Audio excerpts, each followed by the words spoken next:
రోజు ఉదయం సుమారు 9:30 ప్రాంతంలో మా ఇల్లు ఆశ్రమం నిర్వాహకులు గాద ఇన్నారెడ్డి గారి ఆశ్రమానికి నెఫ్టీలో పోలీసులు యూనిఫామ్ లేకుండా కొంతమంది యూనిఫామ్ తోటి మొత్తం ఆశ్రమానికి చుట్టుపక్కల 4 దిక్కుల వాళ్ళు చుట్టుముట్టడం జరిగింది. ఏమైంది అని మేము అడగడంతో ఇన్నారెడ్డి సార్ తోటే మాట్లాడాలని చెప్పేసి డాడీని తీసుకెళ్లి ఒక రూమ్ లో కూర్చోబెట్టి సుమారు 3 గంటల పాటు ఇన్వెస్టిగేట్ చేయడం జరిగింది. మేము అక్కడికి వచ్చి కనీసం మాట్లాడతాం, డాడీ కావాలని వాటర్ తీసుకెళ్లి ఇద్దామంటే కూడా పర్మిషన్ ఇవ్వలేదు. ఆ తర్వాత వాళ్ళ సతీమణి మా మమ్మీ పుష్ప గారిని పిలిపించి ఎవరికి ఇన్ఫార్మ్ చేయాలో, అరెస్ట్ చేసే ముందు ఎవరికి ఇన్ఫార్మ్ చేయాలో అని చెప్పేసి మా మమ్మీని పిలిపించి పలానా ఈ మావోయిస్టులకు మద్దతు పలుకుతున్నాడు అని చెప్పేసి దాని పరంగా యూట్యూబ్ లో వచ్చిన ఇంటర్వ్యూ ప్రకారం మేము అరెస్ట్ చేస్తున్నామని చెప్పి తీసుకెళ్లడం జరిగింది. ప్రస్తుతం అయితే నాంపల్లి కోర్టుకి రిమాండ్ కి తీసుకెళ్లారు. పోలీసులు ఎంత తెలివి కల్లోలు అంటే ఈ రోజు నాంపల్లి కోర్టు హాలిడే అని తెలిసి కూడా కోర్టు హాలిడే చూసుకొని ఈ రోజు ఆదివారం రావడం జరిగింది. సో పోలీస్ వ్యవస్థ ఫ్రెండ్లీ వ్యవస్థ అంటనే ఉన్నాము. కాకపోతే ఎన్ఐఏ అధికారులు పిల్లలు మేము కనీసం వీడియో తీసుకుంటే కూడా వీడియో గుంజుకుంటాం. ఆల్రెడీ మా డాడీ 2 ఫోన్లు సిమ్ కార్డులు తీసుకున్నారు. మిగతా ఫోన్లు ఎక్కడున్నాయని కూడా అడగడంతో మా డాడీ వాడేవి 2 ఫోన్లు, ఆ 2 ఫోన్లు తీసుకున్నారు. మా వీడియోలు కూడా మా ఫోటోలు కూడా ఫోన్ తీసుకోవడానికి ప్రయత్నం చేసిళ్ళు.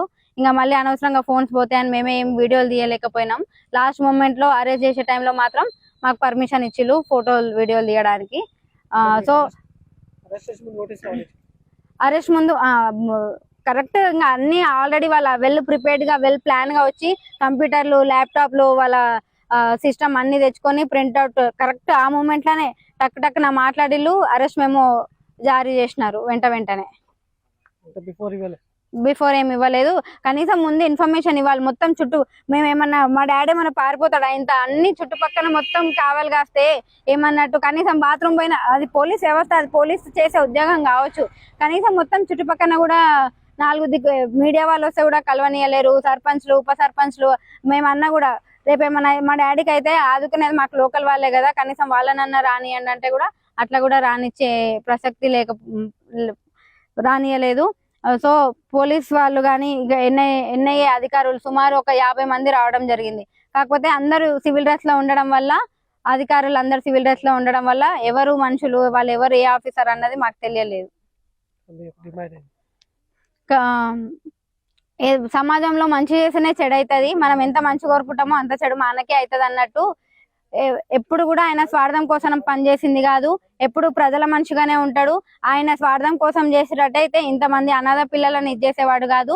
ప్లస్ ఆయన ప్రజల కోసమే ఉన్నాడు కాబట్టి ప్రజల మనిషి, న్యాయం గెలుస్తుంది తప్పకుండా.